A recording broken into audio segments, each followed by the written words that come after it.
Excellencies, ladies and gentlemen, good morning and good afternoon. Welcome to the International BWC webinar on strengthening national implementation, which will be discussing the topics of the Meeting of Experts 3. Thank you all for your interest and thank you all for joining us today. My name is Nyokfong van der Blai. I'm a UN Political Affairs Officer and member of the Biological Weapons Convention Implementation Support Unit. Allow me to remind all participants of the rules of the webinar, which are not currently, but soon be displayed on your screen. Please do note. Yes, thank you. Please have your camera switch off and also your microphone muted throughout the webinar. And if you have any questions addressed to our speakers, please send them through the chat function to host and presenters. And please also don't forget to indicate to whom you would like to address the question. The webinar will be recorded and the presentations will be made available. I would like to remind you that this is the third in a series of 5 informal webinars held over the coming weeks, one covering each of the Meeting of Experts. Further info will be provided by the ISU in due course. So allow me to remind you on the dates of the next webinars. So the next webinar on MX5 will be held on 18th of November. And the webinar on MX1 will be held on 24th of November. I would also like to thank all my colleagues who are working really hard in the background and ensuring this webinar is running smoothly. Now I'm delighted to give the floor to the MX3 chair, Mr. Arman Baiswenov of Kazakhstan. Arman, you have the floor. Thank you, Fong. Excellencies, ladies and gentlemen, I would like to thank the Eastern European Group for my nomination and all of you for your support for my work as a chair of the Meeting of Experts on strengthening national implementation. I am honored to work with other MX chairs and under the able guidance of our MSP chair, Ambassador Milo of Kenya. I would also like to express my appreciation for the ICU for organizing this webinar. Moreover, I wish to extend my thanks to the distinguished speakers. As you know, the MSP chair as well as the MX chairs hope that this series of webinars will enable informal discussions of the topics to be considered by the meetings of experts. Beyond keeping the momentum going and maintaining our commitment to the convention, today's discussions on strengthening the national implementation is fully pertinent given the current context. The ongoing COVID-19 pandemic has underlined the importance of preparedness. The global health and humanitarian systems respond to large-scale disease outbreaks. Preparation and prevention require the development and implementation of a comprehensive and holistic national strategy comprising efforts to address the full range of biological threats in a single coordinated framework. Whether these biological threats are naturally occurring, accidental or deliberate, domestic or international, and whether they threaten humans, animals, or plants.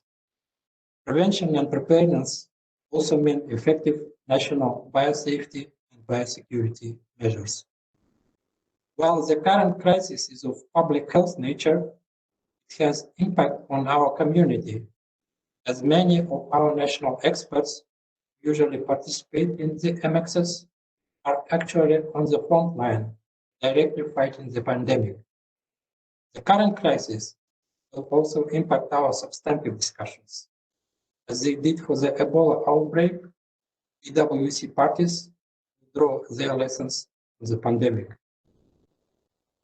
Excellencies, distinguished participants, there are several proposals submitted by the state parties at previous meetings of Experts 3 Some of the states parties expressed the wish to discuss them today. At previous meetings of experts on strengthening national implementation, a number of states parties highlighted the importance of improving and strengthening CBMs, because CBMs are promoting transparency and building confidence, and as such, they play an important role in preventing and reducing the occurrence of ambiguities, doubts, and suspicions. Several delegations during MX3 last year highlighted the importance of strengthening the CBMs in terms of quantity and quality, and encouraged additional state parties to participate in the CBM process. At this webinar, I have the privilege to welcome the participation of representatives of Malaysia, Russian Federation, and Nigeria under this sub-item. Malaysia will be presenting joint proposal made by Australia, Germany, Japan, Malaysia, and the Republic of Korea at the previous meeting of Experts 3. I have been informed this morning that Dr. Zalini is unwell, but she is fine otherwise, and her presentation will be delivered by Ms. Catherine Tambi-Lin. Her presentation will be followed by a presentation from the Russian Federation, where Mr. Vorontsov will be outlining proposals related to the format of CBMs. Finally, Mr. Andrew will present to us how Nigeria adapted its CBMs reporting best practices. Another important agenda item discussed at our meetings is about various ways to promote transparency and confidence building under the Convention. Number of states parties informed the meeting of Experts 3 in 2019 about different voluntary activities. Reference was made to activities such as peer reviews, voluntary visits, and transparency exercises. Today, we are privileged to welcome the participation of Ms. Laverny, who presents us the working paper submitted by France. And last but not least, we will hear from Dr. Galot how BWC implementation at the national level contribute to leveraging international economic and health assistance. I am also looking forward to hearing some more details about the network she is representing, the Women of Color, Advancing Peace and Security. I hope our discussion today will bring some more food for thought to the forthcoming MX3 and contribute to identifying new ideas and initiatives. The 9th review conference is looming, and any opportunity to exchange views and further develop ideas will be welcome. Without further delay, let me introduce our first presentation, be delivered by Ms. Catherine Tambi-Lin, who is the Senior Research Officer of the Science and Technology Research Institute for Defense within the Ministry of Defense. Ms. Lin, you have the floor. Thank you, Mr. Chair. Good morning, afternoon, good evening, everyone. As mentioned by Mr. Chair just now, I'll be presenting on behalf of Dr. Zalini Yunus, as she is not feeling well today. Firstly, Dr. Zalini would like to thank the organizer for the opportunity to introduce the working paper on proposals to enhance confidence building measure participation submitted by Japan, Australia, Germany, Republic of Korea, and Malaysia. This paper was submitted during the 2019 meeting of experts on strengthening national implementation held on 5th August 2019, in which item 5 of the provisional agenda on the quality and quantity of confidence building measures was extensively discussed. Next slide, please. Let me start by giving a very brief introduction to CBM. The confidence building measures, or CBM, were introduced at the BWC second in 1986 to enhance transparency and confidence under Article 5 of the BWC.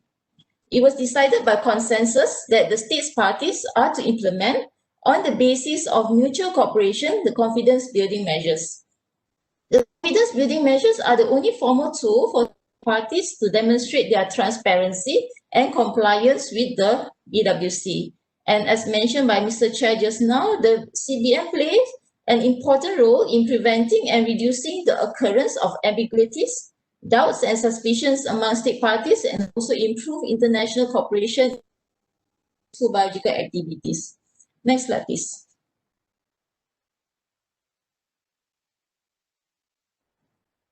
BWC-CBM form, which consists of 6 measures, namely CBM-A to CBM-G, are shown here on the slide. CBM returns are due by 15 April each year. However, state parties are still able to submit the CBM returns after the deadline, as it is better to submit late than failing to make submission at all. Next slide, please. Now, the primary objective of CBM report submission is to enhance transparency and trust among the BWC state parties. Article 5 of the BWC affirms that the state parties undertake to facilitate and have the right to participate in the fullest possible exchange of equipment, materials, and scientific and technological information for the use of biological agents and toxins for peaceful purposes. The submission of CBM reports advance this goal, as these reports contribute to the creation of an atmosphere of transparency and trust in which associated risks are addressed and international companies and research institutes can operate in full confidence that all provisions of the BWC are being respected. Now, during the BWC 8 review conference held in 2016, the importance of the exchange of information among state parties through CBM were emphasized, and it noted that exchange of information had contributed to enhancing transparency and building confidence among state parties. In addition, CBM reports can provide valuable information on opportunities for cooperation and assistance. For example, Form A, which provides information on a state party main research center and laboratories, may serve as a first reference point for all wishing to assist a state party to improve its preparedness and response to biological incidents. Form B, which deals with information on outbreaks of infectious diseases and similar occurrence by toxins, demonstrate where state parties may require urgent emergency. Similarly, Form E on national legislation and regulation can help the international community to identify those aspects of national implementation that are most challenging and require deepened cooperation. Next slide, please. Although submission of CBM form is a politically binding obligation, regrettably, statistics have shown that the number of CBM submission by state parties continue to remain low. In fact, only 74 states fulfilled their political commitment and submitted CBM in 2020. Reasons for this low submission rate certainly include difficulties in collecting the necessary information to complete each form, but also seem to be linked to an unawareness of the multiple benefits of CBM. The conference recognized the technical difficulties experienced by some state parties in completing full and timely submission, and noted the desirability of making the CBM more user-friendly, and stressed the need to ensure that they provide relevant and appropriate information to state parties. It is critical to improve the participation rate in order to enhance transparency and to build confidence through more participation in a flexible but effective CBM regime. Therefore, this working paper has outlined the following approaches to enhance state parties' engagement. Next slide, please. One crucial precondition for CBM submission is the establishment of a cooperative network of relevant domestic stakeholders whose support is often required to collect the necessary information and complete the forms. Creating such a network, however, tends to be a challenging task, as perceptions often vary among stakeholders in regards to their roles in the convention's implementation, and other issues could include various concerns over the disclosure of sensitive information. Therefore, state parties may need to focus on enhancing mutual understanding and building confidence with domestic stakeholders in the initial years of their CBM participation. As a starting point, it is recommended that state parties establish a list of all relevant government agencies.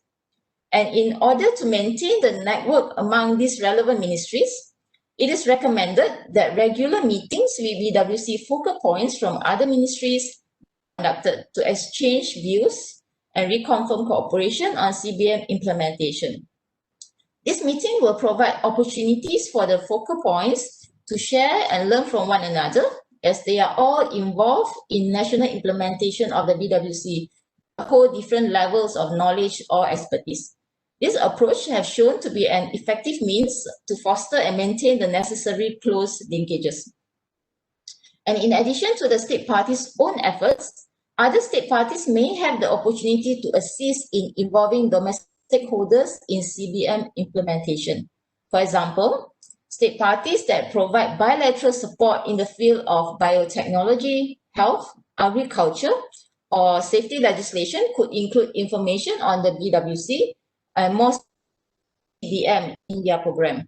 State parties providing support could also encourage their project partners to contact the relevant national BWC focal points and provide strong ministry's request for cooperation. Next slide, please.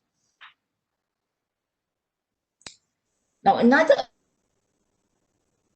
and other co-sponsors of this working paper have been advocating is for state parties to submit CBM form using a step-by-step approach as a practical way of achieving the end goal of full and timely CBM participation.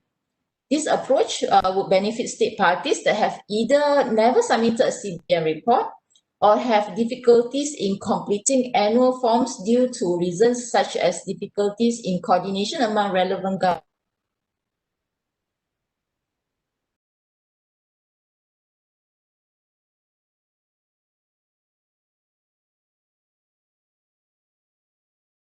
Separately, does not prioritize any particular form or the order in which forms are submitted. This approach does not promote or to simply submit an incomplete set of CBM. However, it encourages state parties to submit CBM returns with a gradual accumulation and to improve the quality of content in the future. Therefore, at their own initiative, state parties should be entrusted with a flexible sequence, combination, and time period for a completed submission. In this way, this approach will continue to increase transparency and confidence among state parties through growing CBM participation, while expecting a gradual accumulation of CBM information over the years. This approach could also contribute to reducing the burdens on state parties and encourage state parties to submit forms on a continual basis. In the context of gradual improvement in increasing transparency, even limited submission would help confidence among BWC state parties, as submission of one CBM form is preferable to not submitting any. And currently, CBM returns from state parties varies in content, volume, and quality. The means and processes of collective work and coordination among relevant ministries and agencies are different in each state party. Therefore, it is important for state parties to closely consult and recognize the challenges that each state party may have regarding the collection of necessary information for CBM.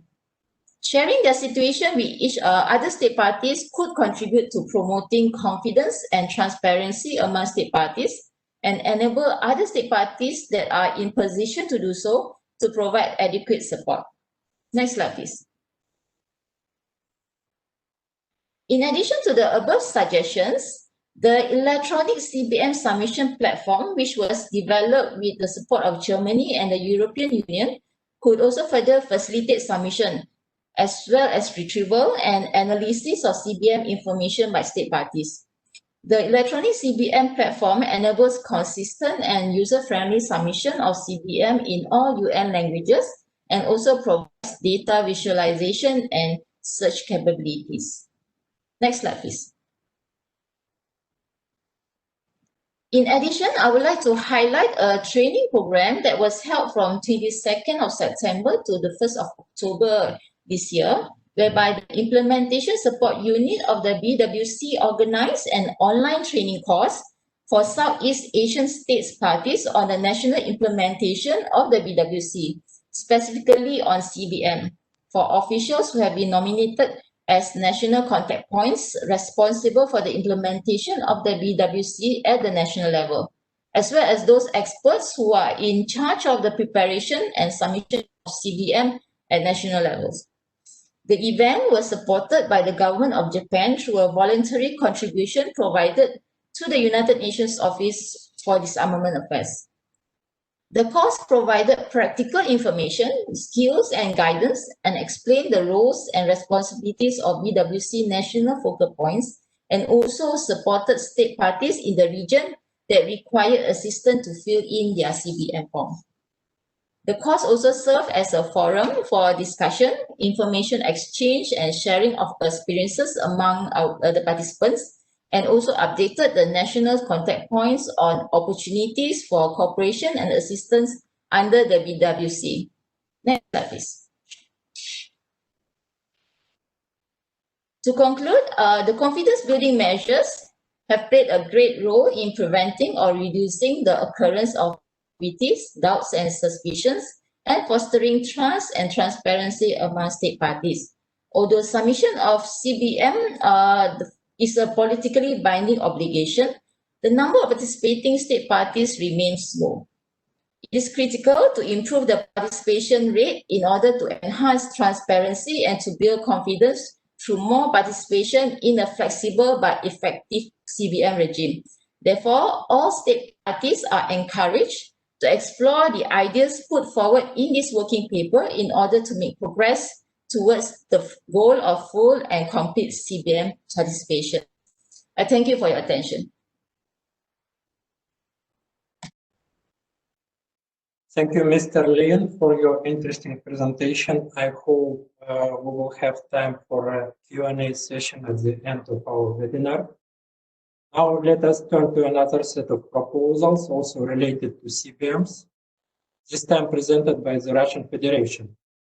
I would like to introduce Mr. Konstantin Vorontsov. Those who have participated in our previous webinars have already met virtually Mr. Vorontsov, since he has also presented various proposals from the Russian Federation at those events. Mr. Vorontsov is the head of the division of the Department for Non-Proliferation and Arms Control within the Ministry of Foreign Affairs of the Russian Federation. Mr. Vorontsov, have the floor. Thank you very much.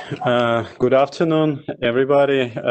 Excellencies, ladies and gentlemen, Mr. Boisuanov. First of all, I'd like to thank the UNODA and organizers for organizing this webinar to discuss the MX3 issues, in particular the issues related to the CBMs. We think that it is absolutely crucial time to organize this discussion in order to exchange our views on this topic and in order to present different clarifications for some initiatives that are on the table in the framework of the MX3. And one of these initiatives is the Russian initiative to enhance the format of CBMs in the framework of the BTWC. The Russian Federation, being among the founding fathers of the BTWC and one of its depositories, attaches high importance to strengthening the convention. The next slide, please. In the absence of the verification mechanism within the framework of the BTWC, the confidence building measures, or CBMs, are the only agreed instrument to increase the confidence in compliance with the provisions of the convention. But the format of confidence building measures should keep pace with time and be responsive to the challenges emerging in the fields relevant to the BTWC. The next slide, please.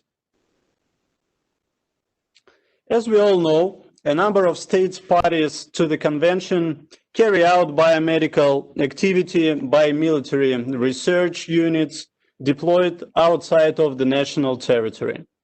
Regrettably, states parties concerned do not submit information in this regard under existing confidence-building measures. It is a significant drawback of the current format of CBMs because the lack of transparency does not contribute to the strengthening to mutual trust among states parties. This situation lays the ground for questions in relation to the application of the provisions of the Convention, and it is our obligation as states parties to make all possible efforts to address this problem. Guided by these considerations, the Russian Federation prepared and presented in 2016 a working paper with proposals to enhance the format of confidence-building measures under the BTWC. The first one is to add to Form A new CBM's form entitled Military Biomedical Activity conducted by a reporting state on the territory of other states. Our proposal is not burdensome for states parties as the provision of such information applies only to those states parties who carry out such activities. For other states parties, it provides an opportunity to demonstrate a transparency. Under this new CBM's form, concerned states parties would provide information for each research unit controlled by the Ministry of Defense, which is deployed outside of the territory of such state to conduct research, development, and evaluation in the field of biological defense or in the field of infections, disease prevention, and control. The next slide, please. A second proposal is to supplement Form G's information on human vaccine production facilities with similar data on animal vaccine production facilities. It is expected that an expanded information exchange will fill the gaps and enhance confidence and trust among the BTWC states parties. We are planning to prepare an updated working paper of the Russian proposal to enhance the format of the BTWC CBMs. We are ready for substantive discussion on our initiative with all interested states parties to the convention and look for taking relevant decisions at the 9th BTWC review conference. So I'll be ready to answer all the questions that the participants have at the end of our webinar. So thank you very much. Thanks a lot.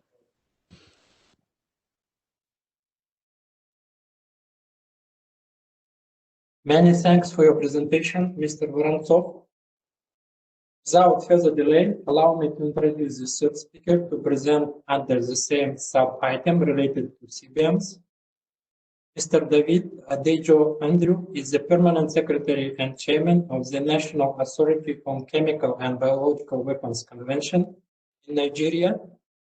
Mr. Andrew will share with us Nigeria's insights on EWC, confidence-building measures, and adapting Nigeria's CBM's reporting to best practices.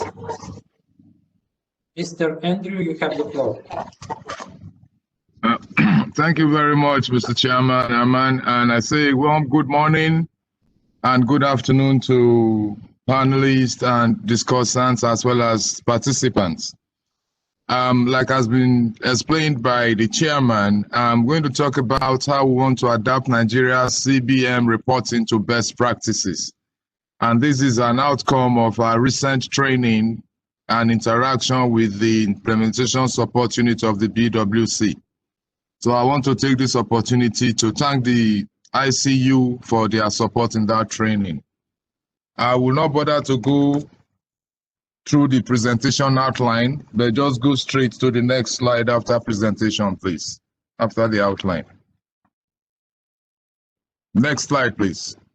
Just to say that we signed the BWC in 1972, ratified 73, and for us to fulfill the necessary obligations in terms of authority responsibility, we merged the BWC with the National Authority on Chemical Weapons. So we have one national authority dealing with chemical and biological weapons.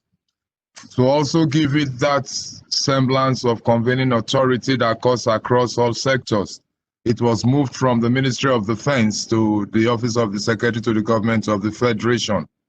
But of course, that is just to serve as a convening arm and a coordinating mechanism. All the respective agencies are part of what we call an interministerial council, and the list is attached to this presentation on the last 2 pages. Next slide, please. Next slide, please.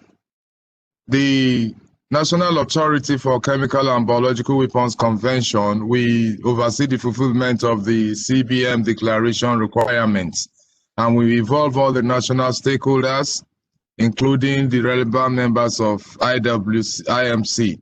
We start our preparation in January by granting approvals, sending out letters and gathering information as early as February. And we give a deadline. Next slide, please. We usually give it a 4 weeks deadline.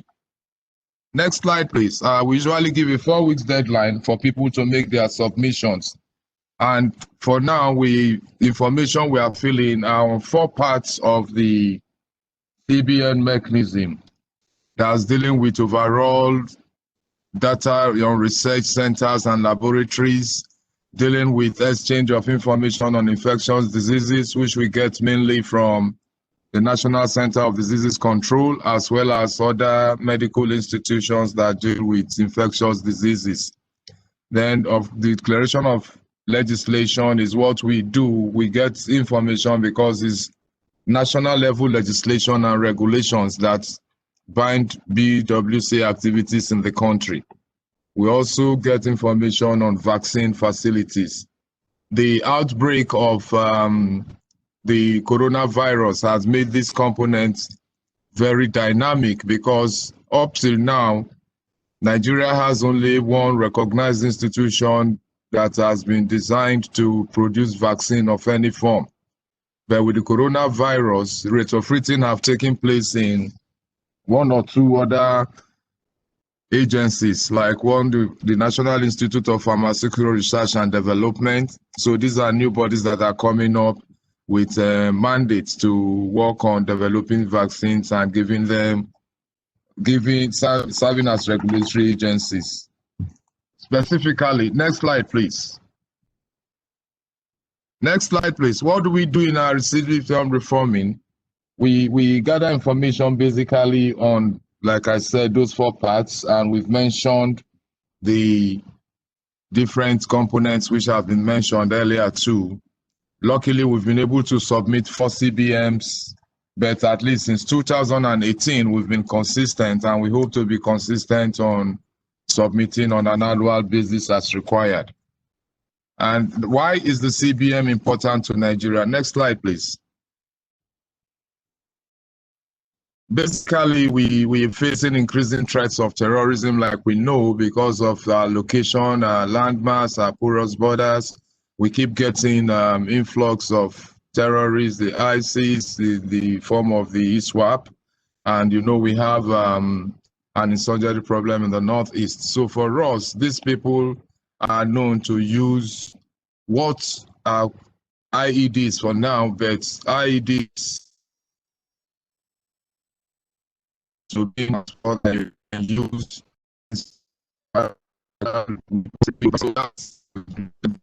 Is important to us.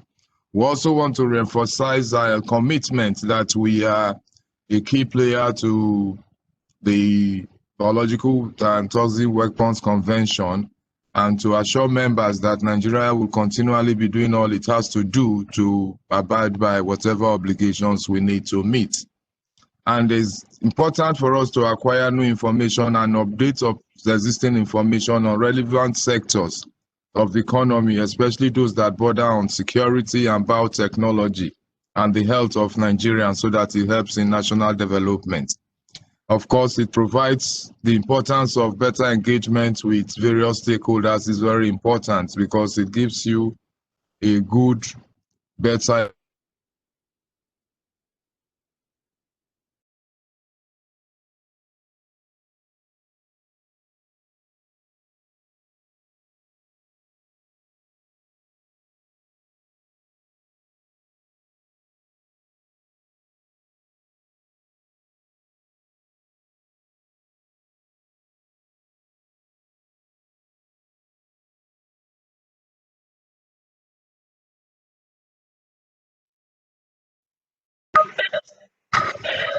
Hello?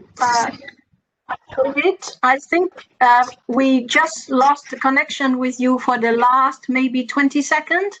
Would you mind repeating the maybe just this slide, please? I think there was some connection issue. Many thanks. Is it from my end or yours? Because I see I'm fine here, so that I know how to deal with it. Many of us from my colleagues from the ISU, and we were several people not hearing you. So just for security, if you don't mind, just to repeat maybe what you just presented on this slide. Thanks for your patience. Okay. Thanks. No, it's okay. What I was actually saying is that I was just emphasizing the importance of the confidence building measures to Nigeria. And I did mention that the issue of the growing threat of terrorism in the country, especially with the Islamic State for West Africa in the northeastern parts of the country, that we know they use IEDs, incendiary devices, which could be readily repurposed or remodeled with biological or by weapons. So, and again, it's important to us because we need to reinforce our commitment to international obligations that we are party to. Equally important is the fact that it provides an opportunity for us to even understand what is happening in various sectors of the economy, especially in terms of what the security agencies are doing in using crowd control, in developing technology, as well as the health of Nigerians. Next slide, please. I think the two previous speakers, especially the presentation by Zalini that was on our behalf, they talk of some of these challenges, but these are challenges we also face in the country. The most critical one is the challenge we face on disclosure, because some of these related to national security issues in terms of what security agencies use in crowd control, biological researches they are doing for medical and defense. But again, these are challenges that we are trying to little by little overcome with more awareness creation amongst the stakeholders. Similarly, we don't have a comprehensive national database on biological laboratories and biotechnological activity. The outbreak of the COVID-19 even made us know that there are some biosafety and biosecurity laboratories that are within normal hospitals, but they are substandard and they cannot pass for a biosecurity or biosafety laboratory. But the National Biosafety Management Agency is helping to make sure that such lookalike biosafety, biosecurity agencies don't operate on our land because of the dangers they pose of not being effective in what they are supposed to do. Next slide, please. So, what did we learn from the recent CBM workshop? At least, we want to once more appreciate the ISU, BWC for their support. And that is why we made such a training a critical part of our National Preparedness program. And we've been able to, we've been able to we held the training, and over 30 participants from the various stakeholders were in attendance. Experiences were shared, especially from South Africa, Switzerland, and the ISU. And this is what is informing the adaptation we want to make towards improving our CBM reporting. Next, please. Next slide, please. Again, these are lessons learned. We learned that it's important to deepen stakeholder engagement. You bring in all stakeholders, irrespective of the sector, because their information will help us in filling, especially Forms A. Form B, of course, is specifically to infectious diseases, and we are lucky we have the National Center for Diseases Control.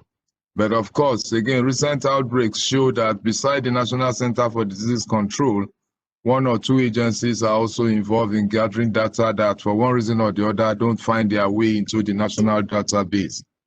So we need to also strengthen and retain focal points in each of these institutions where we have somebody responsible for reporting on CBM measures to the national authority.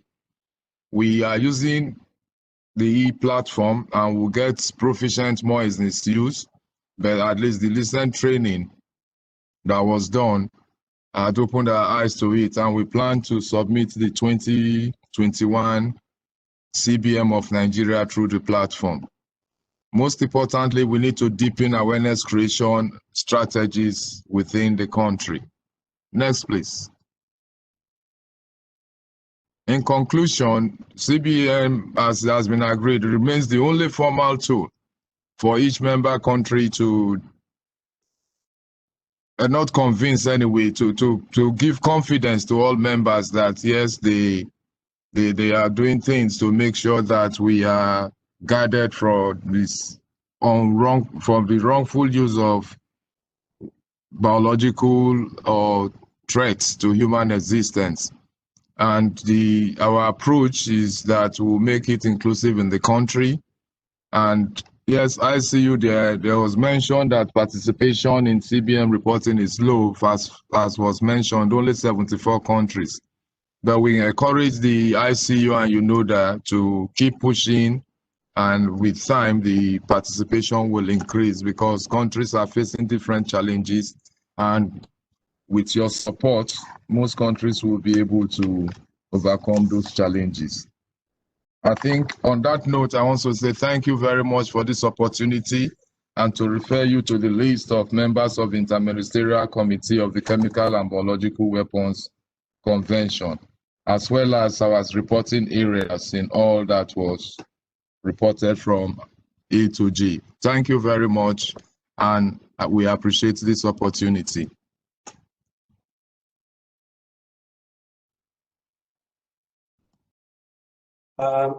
Many thanks, Mr. Andrew, for the excellent presentation.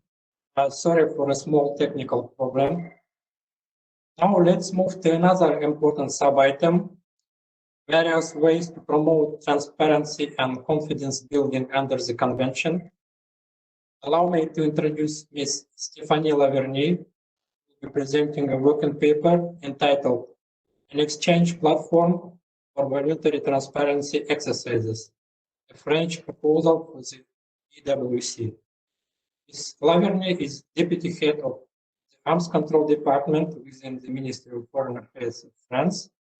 Ms. Lavernier, you have the floor.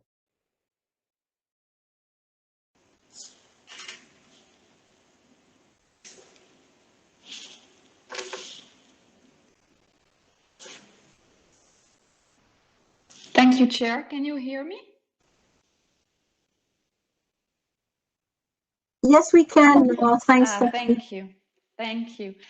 Thank you, Chair. I would like to thank as well the ISU for the organization of this webinar.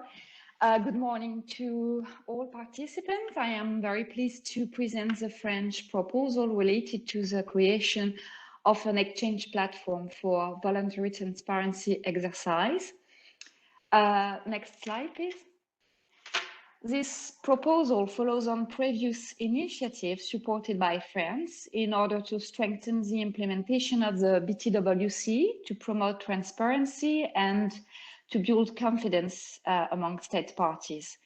This was the main objective of the peer review system introduced by France in 2011. This initiative aimed at supporting states in the implementation of the BTWC provision by providing them with what we could call an assessment tool. Our proposal was to establish a peer review mechanism under which a state party could initiate an assessment of its national implementation of the BTWC.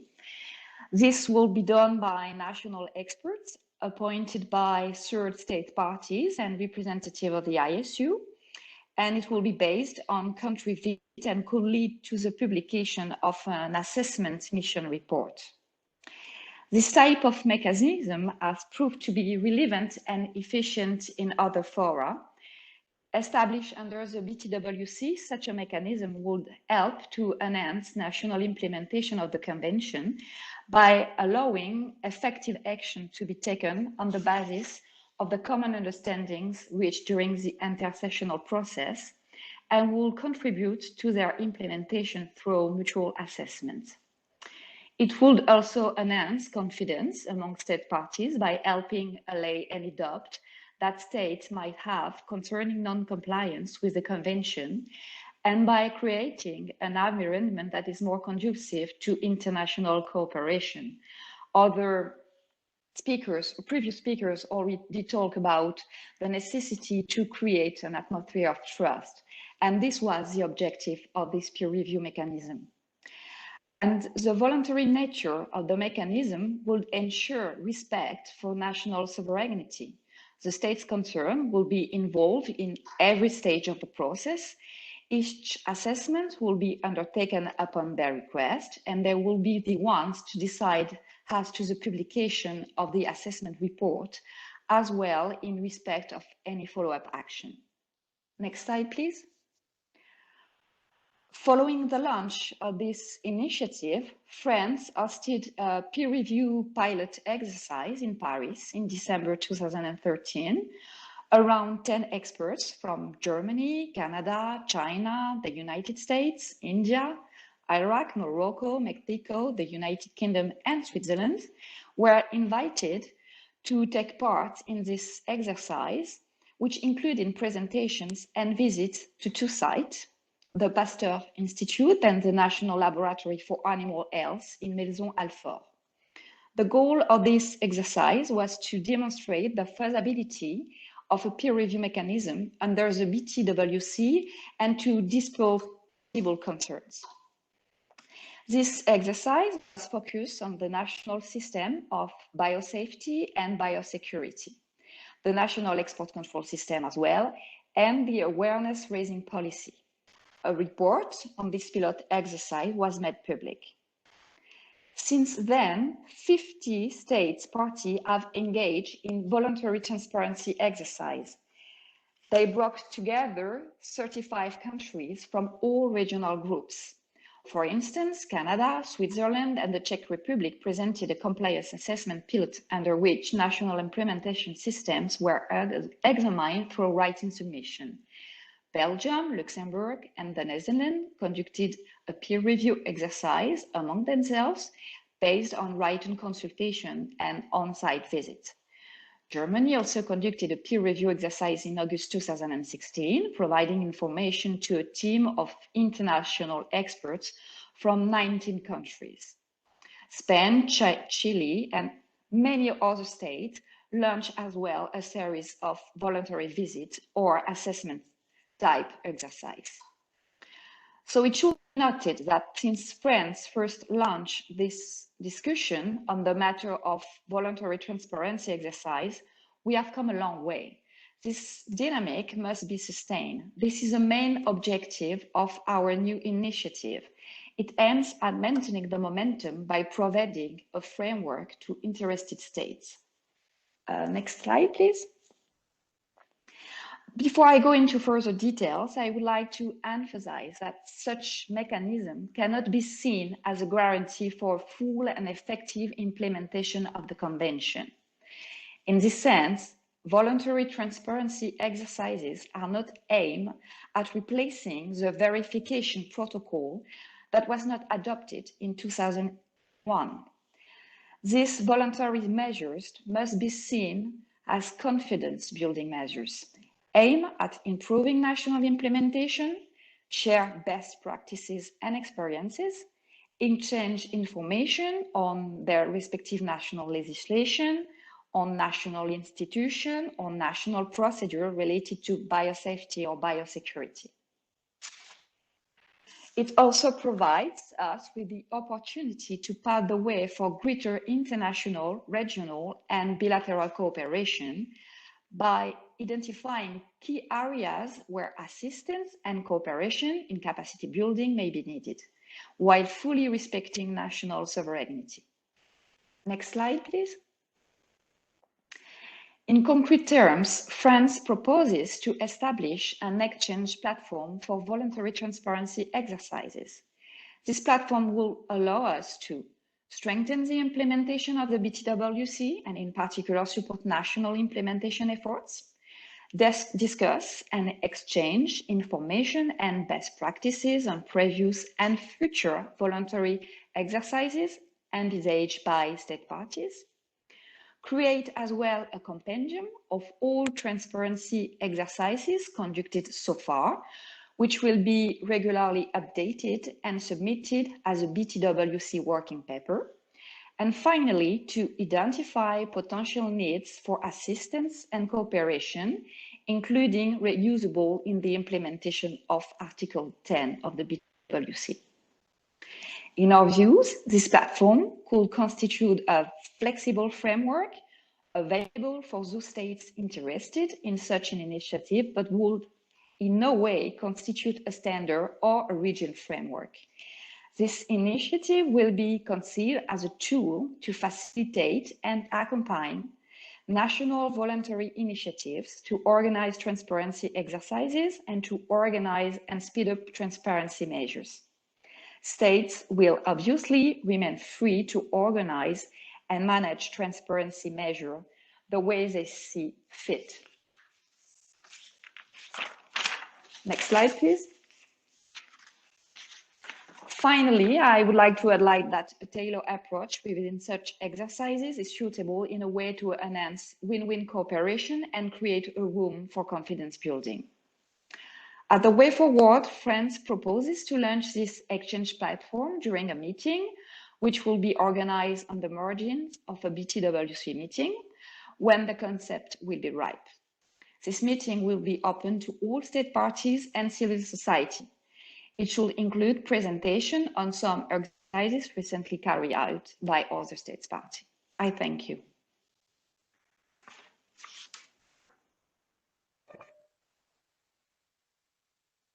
Many thanks, Ms. Lavernier. Now let's move to our final speaker of the day, Dr. Sima Galot. She is Director of the Strategic Trade Management Initiative within the Henry Stimson Center. I have invited Dr. Galot to present us a paper she has written and published by the network Women of Color Advancing Peace and Security. Dr. Galot will be discussing how robust BWC implementation can also improve global economy and health infrastructure. Dr. Galot, you have the floor, please. Thank you, Ambassador Baisunov.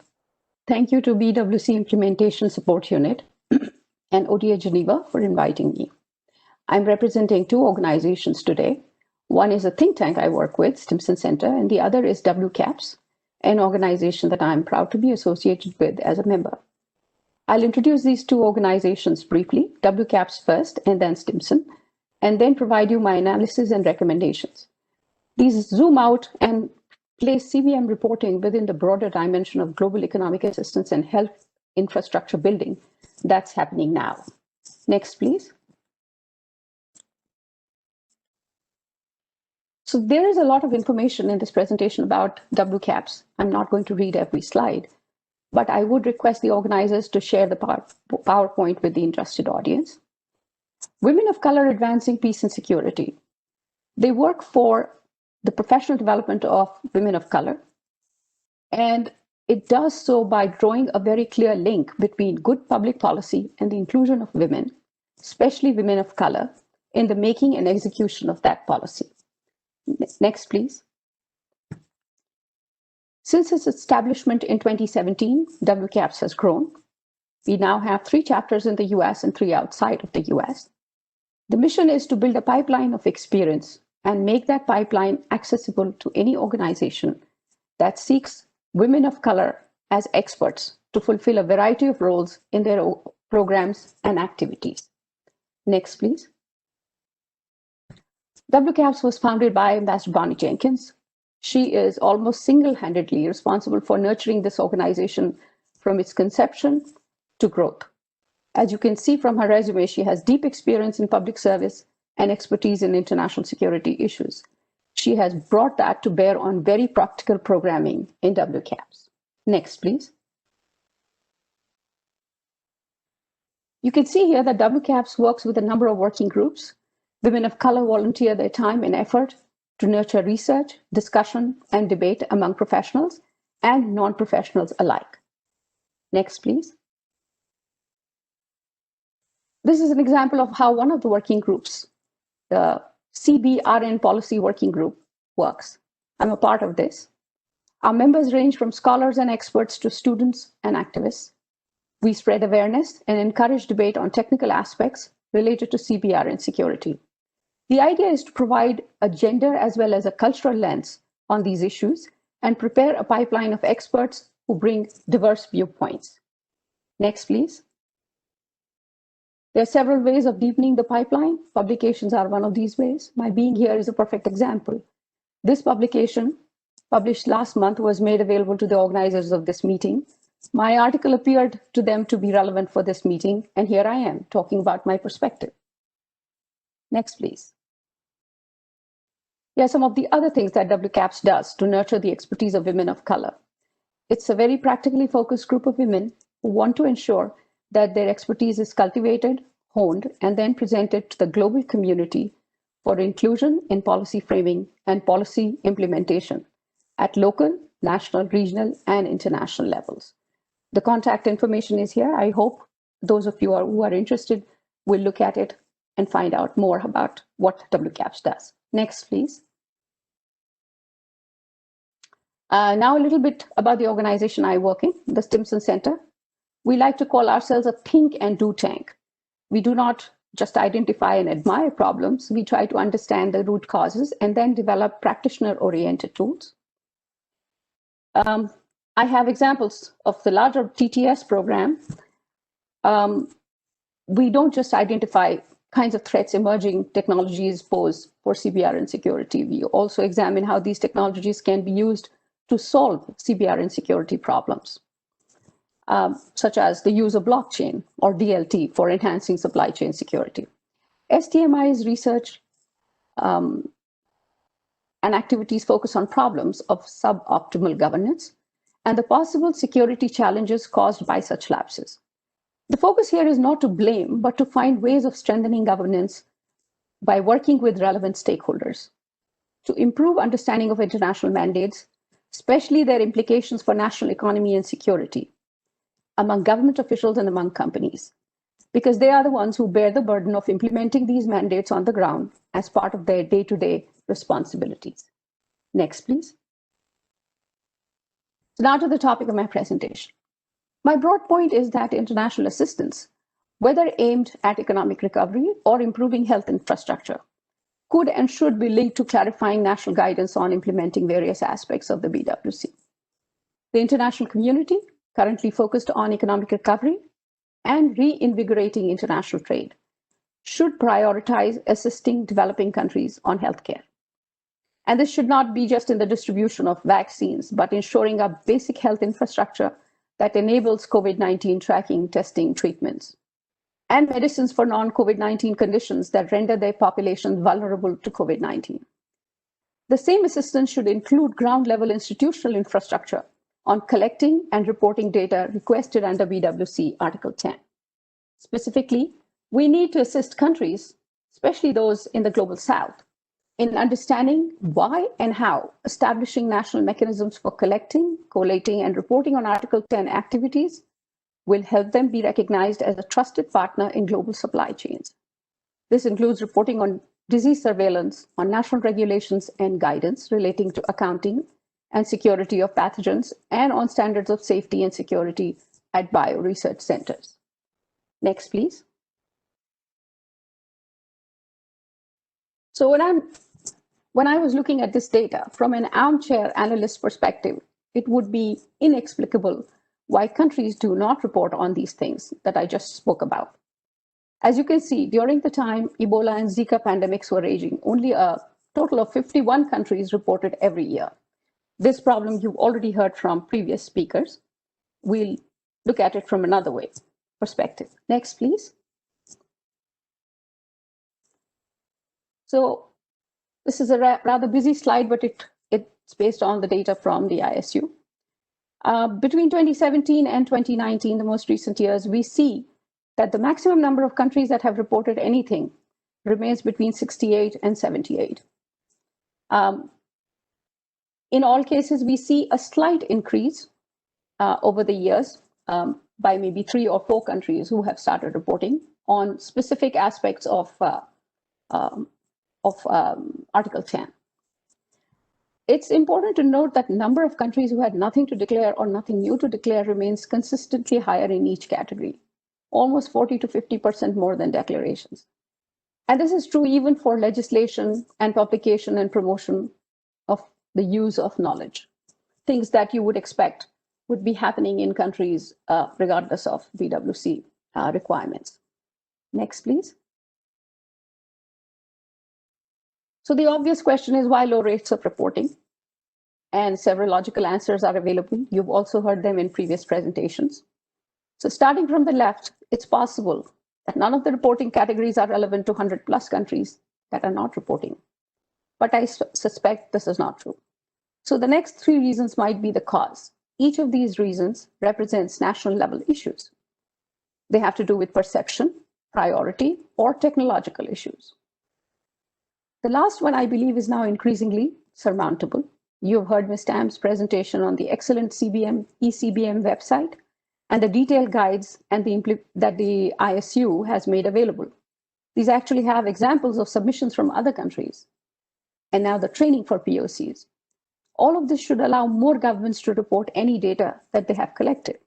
The example I'm using here is disease surveillance data, although the discussion is applicable to other data points as well. Next, please. So zooming out, in the future, whether we are dealing with mutations, accidental release, or deliberate infliction, disease surveillance might well be our best hope for early identification and timely consequence management. But this responsibility or obligation cannot be presented as a standalone reason. We need to place this within the shared objectives of public health, economic development, and international non-proliferation. In other words, the initiatives on how to report might need to be combined with why, the rationale that goes beyond just fulfilling the BWC mandate.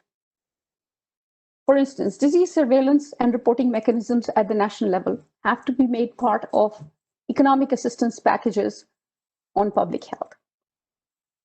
But the assistance providers and the assistance receivers need to explicitly include local capacity building for monitoring and reporting on diseases as part of a shared effort. Logically, this capacity building will include several of the activities that Article 10 reporting already requires, such as the inventory of R&D centers and their work, inventory of pathogens and related dual-use technologies, inventory of biotech production centers, inventory of national laws and guidance that are available to oversee or monitor each of these items and facilities. This by way of helping identify gaps and initiate efforts to generate guidance documents, if not laws, because laws take that much longer. Next, please. In sum, we have to demonstrate the win set for both assistance receivers and assistance providers. Developing countries cannot find their way back into the global value chains unless they can manage the health risks to their populations and reassure their overseas customers that they are ready to take the next steps towards adopting good international practices for biogovernance. The investors, on their part, have to acknowledge that the best scientific brains and low-cost manufacturing capacities in the developing world will need to be nurtured even when their national economies are floundering. When we are talking about sharing information, there's vast amounts of data that would be available on virus characteristics, such as genetics, replication, comorbidities, transmission pathways. All this information can be jointly harnessed for the next generation vaccine and treatments. Investments in digital technologies and IT infrastructure similarly will ensure that some government and business continuity exists even in times of public health crises. And the same can also be used for data collection and reporting. Providing public health assistance and getting national commitment to develop or strengthen biorisk management mechanisms, which include biosafety, biosecurity, biotrade controls, and disease surveillance. These are all ways of connecting the larger economic and security goals to BWC implementation.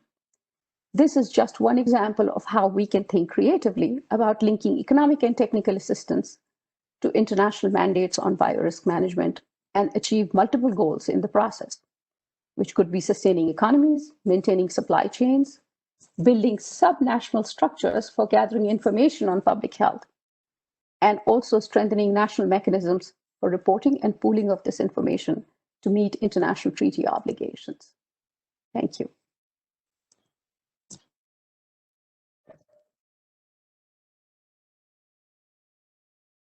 Many thanks, Dr. Galot, for interesting presentation. Now I would like to open the Q&A session. We have received many questions, and given the time frame left, we are unable to read all the questions to speakers. So we choose to select 2 questions for each speaker, and first 2 questions to the first speaker would be to Mrs. Lin. Question number 1. Many national authorities or NCPs have been facing the lack of mandate or authority when coordinating the CBM submission. In other words, how did you ensure the full cooperation of other national agencies when collecting CBM's data? And question 2. How can states parties with little or no experience participating in the CBM preparation and submission process build a strong network among domestic stakeholders that is required to engage in this process? Ms. Lin, floor is yours.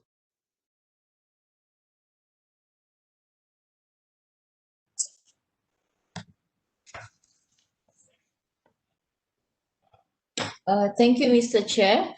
For the first question on national focal point, how to ensure other stakeholders to submit information. I would share my own experience as the national focal point for Malaysia. We have actually engaged all our stakeholders.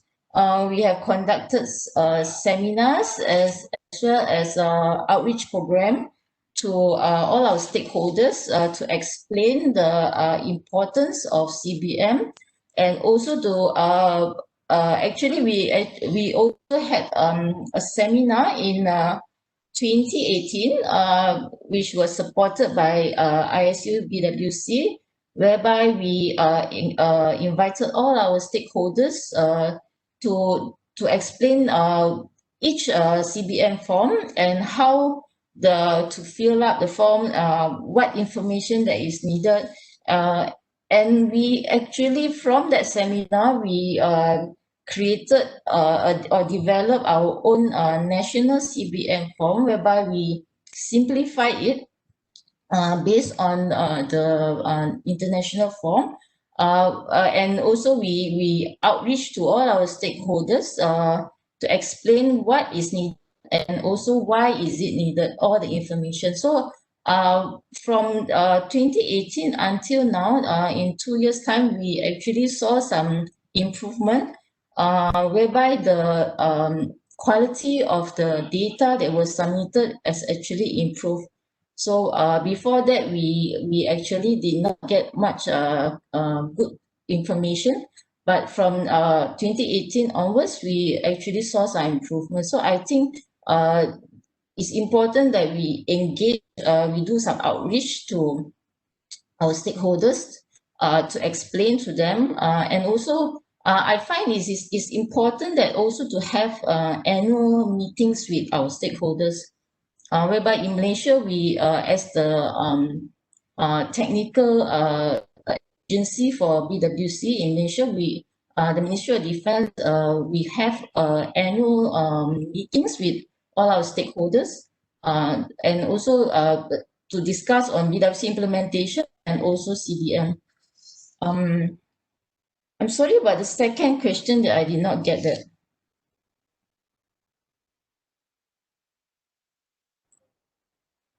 The second question was, how can state parties with little or no experience participating in the CBM preparation and submission process build a strong network among the domestic stakeholders that are required to engage in the process?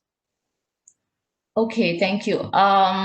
For state parties who does not have any much experience, the recent program that the ISU BWC organized for the ASEAN state parties was actually useful for state parties who does not have much experience, whereby the regional engagement actually helps, whereby we have this kind of forum whereby we can help each other to share experiences on how to fill up CBM form, how to engage our stakeholders to cooperate and in submitting relevant information. So we can actually have this kind of regional, maybe regional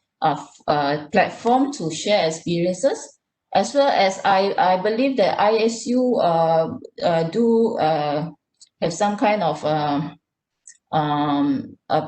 there's platform to ask ISU for assistance in actually completing our CBM form. So I believe we can actually engage ISU as well. Thank you.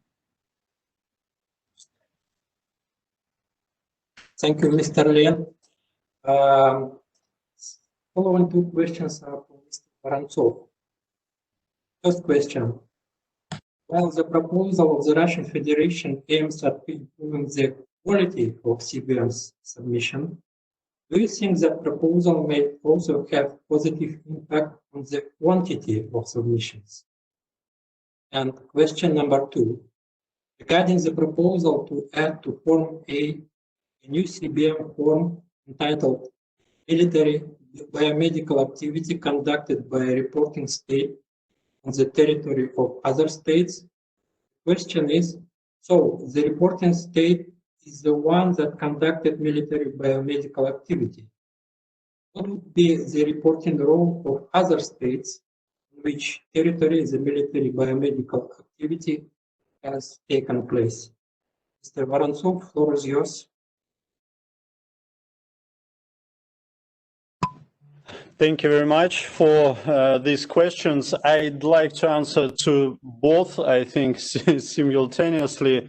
First of all, about the quantity of CBM submissions in regard to our initiative.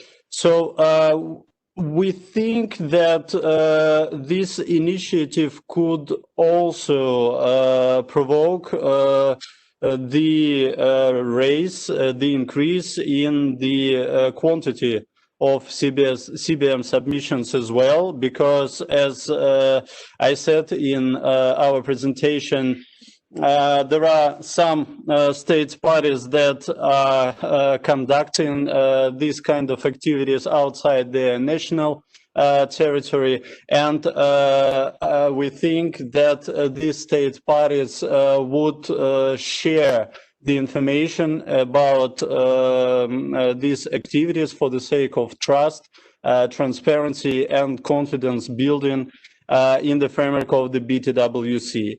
So this kind of new form could contribute to the CBM's process, to the process of sharing information, and could also provoke the increase not only in quantity of the CBM information, but also in quality of the CBM information.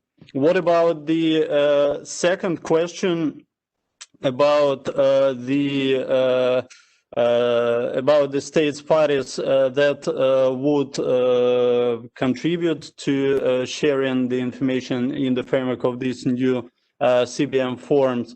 So absolutely, it would be the states parties that are conducting this kind of activities outside their national territory. They would provide some absolutely factual information about these kind of activities and their facilities, or the facilities that they use on the territory of other states parties to the convention or other states. You can just look very carefully at this kind of information in our working paper from 2016 that we are planning to refresh and update in the nearest future. So it is absolutely factual information about this kind of activities. And it is absolutely logical that these states parties would provide the information about their activities outside their national territory. Thank you very much.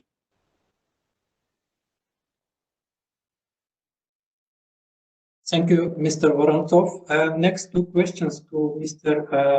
David Andrew from Nigeria. Question number one, what challenges, if any, has Nigeria experienced in the past regarding the preparation or submission of CBMs? And question two, what do you regard as the benefits to Nigeria from participating in the CBM submission process? Mr. Andrew, the floor is yours.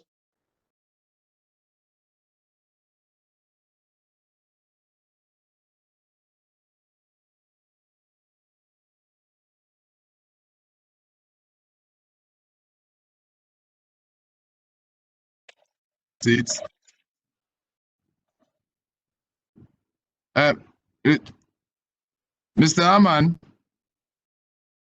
Yes. I got the second question about benefits to Nigeria, which I will take on, but can you kindly repeat the first question, sir?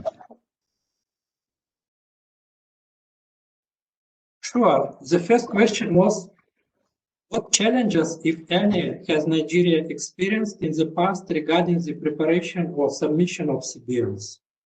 Okay. Thank you very much. Like I did mention in my presentation, a key challenge was the fact that a number of the agencies are not too aware of the process of the reporting. So that for them, the reporting process that has become electronic, so that some information they are getting are not what is very useful to us. So after this training, we're able to learn some mechanisms to be able to make them do the reporting. Another challenge was that a number of the information required have got to do with security issues in the country, because we get them from security agencies and it takes a lot of conviction before they can release those information. I also mentioned the issue of national database on biological laboratories and biotechnological industry, because especially with the advent of COVID-19, a number of, well, I will not say labs anyway, but a number of medical facilities were trying to retrofit without having the basic necessary requirements. So those were challenges. Basically, the ability to conduct inventory, especially for the biological laboratories, in terms of defining the parameters that qualify a laboratory to be a laboratory of interest in terms of biological and chemical weapons convention. In terms of benefits, I think the benefits are much, because it puts us on a scale to be able to be prepared for emergencies. Like, I mean, without meaning to say it, the COVID-19 caught many developing countries flat-footed, unprepared. So, but if we have the CBN reporting mechanism and we report on a daily basis, we're able to have an information on the kinds of infectious diseases, their prevalences, so that if we get anything that is close to an infectious disease, like it was wrongly thought initially that the coronavirus is a biological weapon, when we do our effective CBN, we'll be able to know immediately that, yes, this is not. So that is one of the ways it's of importance to Nigeria. And again, the bottom line of the CBM is to remove doubts, ambiguities, and suspicions among countries. And that is very critical in these days where we are having increasing threats from all sources. So for us, it's important that it's able to show our transparency and show that, yes, we are abiding with the dictates of the conventions that we all agreed with. Most importantly, it creates better collaboration and understanding between agencies of government and even the private sector that deal with some of these materials, either as commercial venture or for medical researches. I guess that answers the question. Thank you.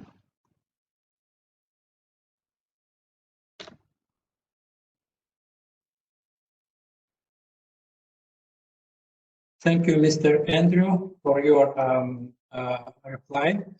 Following two questions are addressed to Ms. Lavernier.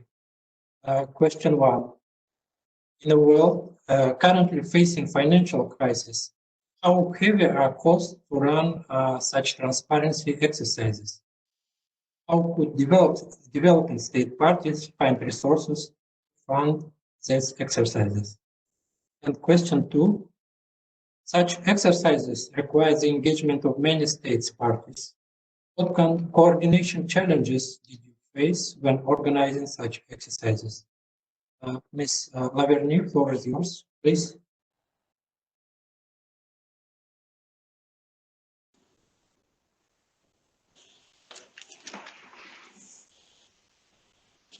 Thank you. As for the first question about the financial resources, truly, this is something that we must take into further consideration. There are other challenges as well, such as the current sanitary situation, which make it difficult for on-site visits, for instance. But this is something that we need to take into account and to further discuss among us. As for the second question, true, yes.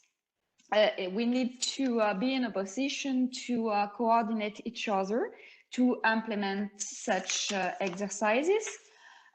This could be as well the goal and one of the objectives of such a platform, which is true, must be seen as a tool to facilitate the implementation of these exercises.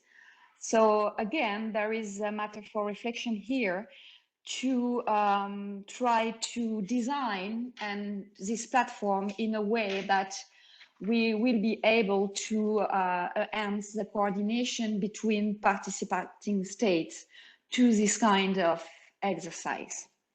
Again, in 2013, when France organized the pilot exercise in Paris, we managed to invite experts from 10 other countries.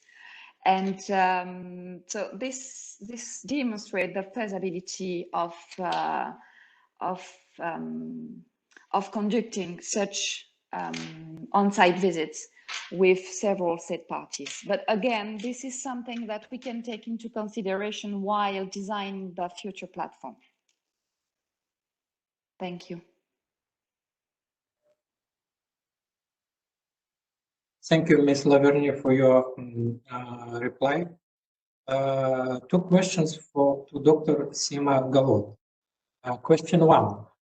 You have proposed to link the provision of economic and technical assistance to national implementation efforts, Article 10 of the WC. What are the most important political or technical challenges of this proposal? And the second question is, you explained that when studying the reporting system in developing countries, one often finds that basic obligations and procedures for data collection, including on international reporting, are missing. Why is that? And how can this situation be improved? Dr. Galot, the floor is yours. I apologize, Ambassador. There was a little bit of disturbance when you were reading the questions, but so I didn't quite understand the first question that was being asked. I can read it again. Yes, please. The first question was, you have proposed to link the provision of economic and technical assistance to national implementation efforts, Article 10, the BWC. What are the most political or technical challenges for this proposal? Well, the biggest challenge is what is usually called issue linkage. And in many cases, there have been instances where countries do not want to link the issue of economic assistance and doing something relating to something different from what that assistance is for. And my proposal is that it's in the interest of both assistance providers and the assistance receivers to acknowledge that building, this economic assistance that is being received needs to be utilized in many different ways, including building the infrastructure, public health infrastructure, that will also help in reporting on CBMs. So the linkage that I was showing in one of my slides, that rationale needs to be accepted by both sides. On the other issue, the national implementation issues that usually come up have to do with, in many cases, the fact that the institutional framework for reporting is not usually clarified explicitly. So in many cases, the decision on, the information may be getting collected at the national level, but somebody has to make a decision, for instance, on when and how to report it to BWC. At what point does disease surveillance information become critical that it needs to be reported immediately, for instance? There may also be an issue of understanding or even teaching people who are at the ground level what kind of information is required and how it needs to be collected at the national level also for data mining. Even if you have data, are you actually looking at it for trends to be able to identify what's missing in your own guidances and so on? So while I don't propose changing laws because they take too long, there are enough flexibility in existing laws to be able to, because laws are broadly written, you can work with the subsidiary or secondary legislation or guidances, use them to fill the gaps that exist in how the information is collected and how it is, what is the pipeline towards BWC ISU, for instance. The ECBM website that we have all discussed. I think that should answer the question.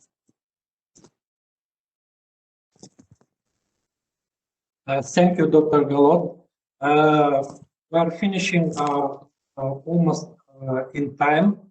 So bear with me for a couple of closing remarks. I will be brief, and I wanted to once again express my gratitude to the speakers for providing some interesting ideas for thought and proposals. Allow me also to thank the ICU and finally thank you all for participation. I hope that our informal discussion today will be beneficial for all delegations and experts and help us develop future considerations for the forthcoming meeting of experts, meeting of state parties, and most importantly, to ensure a substantive outcome of the 9th review conference. Thank you very much, and hope to see and meet you on other occasions. Thank you.